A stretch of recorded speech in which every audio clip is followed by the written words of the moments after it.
ಹುಣ್ಣಿಮೆ ಬಂದ್ರೆ ಸಾಕು ಉತ್ತರ ಕರ್ನಾಟಕದ ಪ್ರಖ್ಯಾತಿ ಪಡೆದ ದೇವರಗುಡ್ಡದ ಮಾಲ್ತೇಶ್ ಹೂವಿನ ಅಡಗಲಿ ಮೈಲಾರಲಿಂಗೇಶ್ವರನಿಗೆ ವಿಶೇಷ ಪೂಜೆ ಸಲ್ಲಿಸಲಾಗುವುದು. ಇಂದು ಬನದ ಹುಣ್ಣಿಮೆಯ ವಿಶೇಷವಾಗಿ ದೇವರಗುಡ್ಡದ ಮಾಲ್ತೇಶ್ ಹೂವಿನ ಅಡಗಲಿ ಮೈಲಾರಲಿಂಗೇಶ್ವರನಿಗೆ ವಿಶೇಷ ಅಭಿಷೇಕ, ಬಿಲ್ವಾರ್ಚನೆ, ಫಲ, ಪುಷ್ಪಾಲಂಕಾರ ನೆರವೇರಿದವು. ರಾಜ್ಯದ ಮೂಲೆ ಮೂಲೆಗಳಿಂದ ಭಕ್ತಸಾಗರ ಹರಿದು ಬಂದು ಸ್ವಾಮಿ ದರ್ಶನ ಪಡೆದು ಪ್ರೀತಿಗೆ ಪಾತ್ರರಾಗಿದ್ದಾರೆ.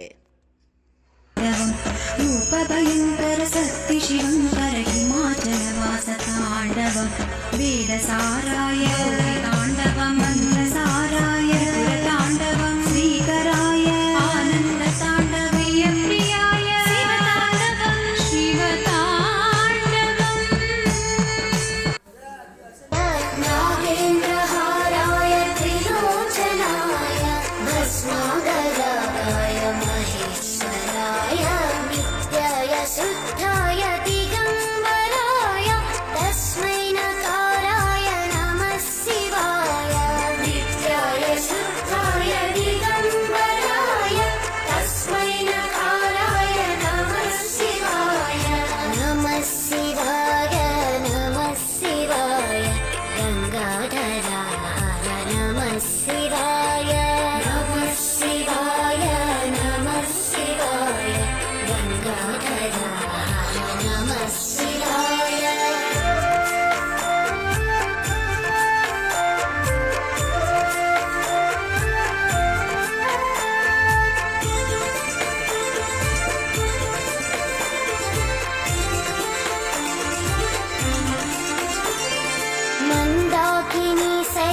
चन्दन चर्चिताय नन्दीश्वर प्रमथनाथ महेश्वराय मन्दाकिनी सलिल चन्दन चर्चिताय नन्दी